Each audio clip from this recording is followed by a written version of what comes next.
artinya membuka sesuatu, misalnya pakaian. Dan put on artinya memasang sesuatu atau mengenakan pakaian. Thanks, Bert. Jane? Yes, Bert's just turned the radio off. I've been working. What am I going to do?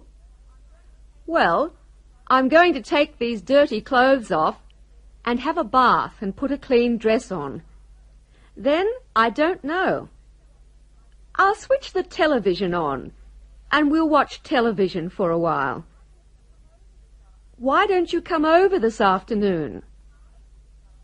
You can't? I see. Well, Bert's bringing a cup of tea in. Hang on. Bert, put it down over there. Good. Okay, Jane. Yes, I'll ring you up tomorrow. That's right, dear. I'll ring you up in the morning. Bye. Apakah saudara dengar kedua bagian dari setiap kata kerja tadi?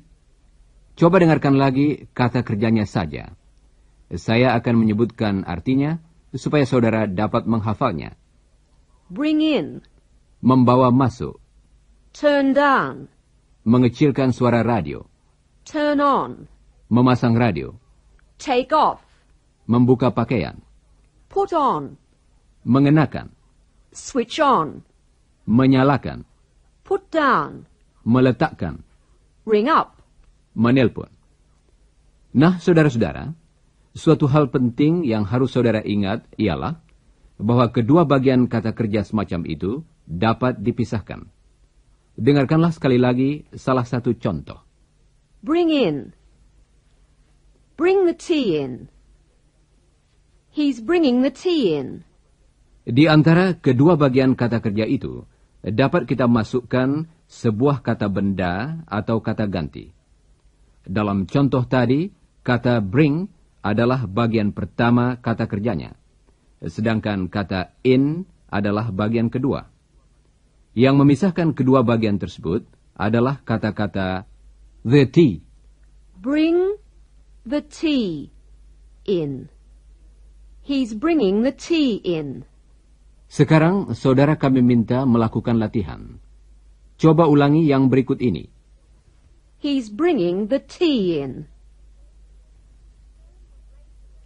Turn the radio down, please.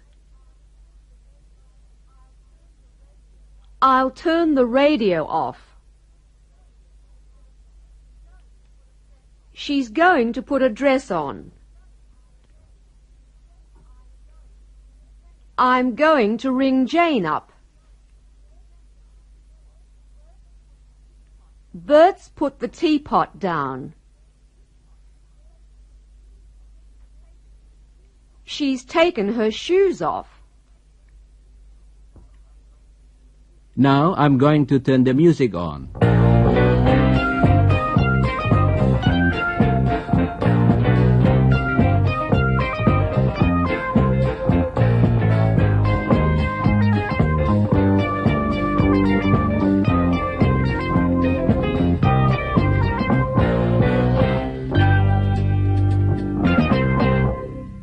Sekarang, mari kita lanjutkan latihan dengan kata kerja yang terdiri dari dua bagian. Coba dengarkan. Mr. and Mrs. Scott sedang di rumah. Mereka baru saja selesai makan siang. Dengan suara keras, Mrs. Scott mengatakan sesuatu kepada suaminya yang sudah pergi ke kamar tamu. Mrs. Scott minta supaya radionya dipasang. Bert, turn the radio on, please. I've just turned it on. I can't hear it. Turn it up. Okay. Oh, that's too loud. Turn it down. What did you say? Turn the radio down, please. Turn it down. Was it too loud? Yes, it was. Anyway, I don't like that music. I'll turn it off. Dengarkanlah. I'll turn the radio off. I'll turn it off. Dalam kalimatnya, Mrs. Scott berbicara tentang the radio. Tetapi kemudian, ketika Mrs. Scott berbicara, dia mengganti ungkapan the radio dengan kata it. I'll turn it off. Coba sekali lagi sesudah Mrs. Scott. I'll turn it off. Baiklah, sekarang ada latihan. Dalam kalimat seperti dalam contoh ini, Turn the radio on. saudara diminta mengganti kata bendanya dengan kata ganti it. Siap, saudara? Coba ulangi jawaban yang betul sesudah saudara mendengarnya. Turn the radio on. Turn it on. Turn the radio up. Turn it up. Turn the radio down. Turn it down. Turn the radio off.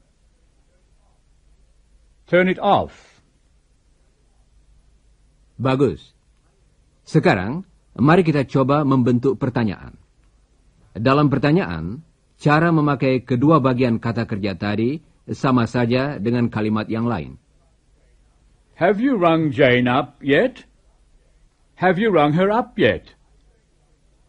Are you going to switch the light on? Are you going to switch it on? Are you going to ring her up?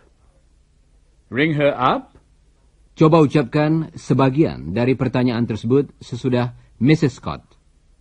Ring her up? Sekarang, coba ulangi pertanyaan itu selengkapnya. Are you going to ring her up? Baiklah.